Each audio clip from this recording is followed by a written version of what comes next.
Hi everybody, it's Dr. Kemmery. I just wanted to really quickly go over Module 3 and our deliverables for all of Module 3. So this week we're in week 5, right? Week 5.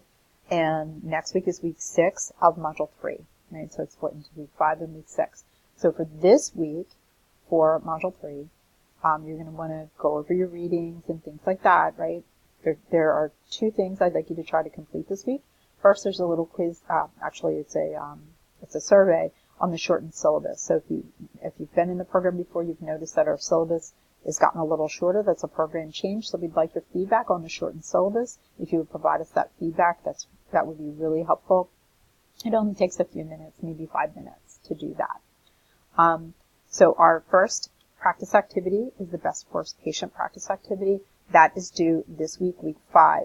I want you to be really mindful of about this submission schedule. So I'm going to click on this. This is a clickable link, right, that tells you about the submission schedule. Here is the description for the best worst patient experience rubric. So that's how you'll be graded. But here's the timeline when things are due. So let me open that for you. It'll open like a Word document. Okay, that's different. Okay, there we go.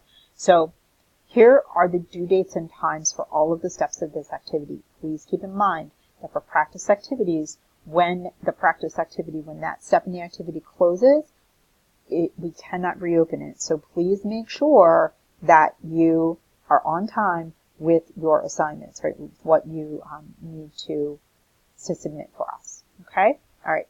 So the primary submission, right? That's your response to the prompt, the best worst patient experience, is due by May 1st at 23:59.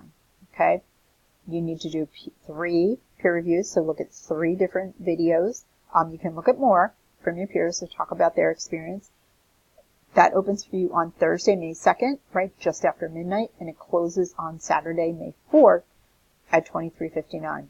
Your reflection on how you did with that, and your reflection on the assignment and the activity overall, right? That you can start recording that if you want on May 2nd. So if you've gone in and done your peer reviews, you can also do that reflected piece on May 2nd, and that also is closed on May 4th. Please be sure that you adhere to those guidelines for this assignment, because like I said, we can't reopen them once they're closed. That same rule, that same schedule, right, needs to be followed when you're in week 6, for the team steps practice activity. So please make sure that you go in and start working on this best worst activity today if you haven't started it already. If you have questions about the technology, please feel free to reach out to me. Please email me and let me know that you need some help so that I can help you early in the process, because once the due date and time has passed, it's going to be very difficult, if not impossible, to reopen that assignment for you. As always, if you have any questions, please feel free to email me. Have a great week, guys. I'll see you soon.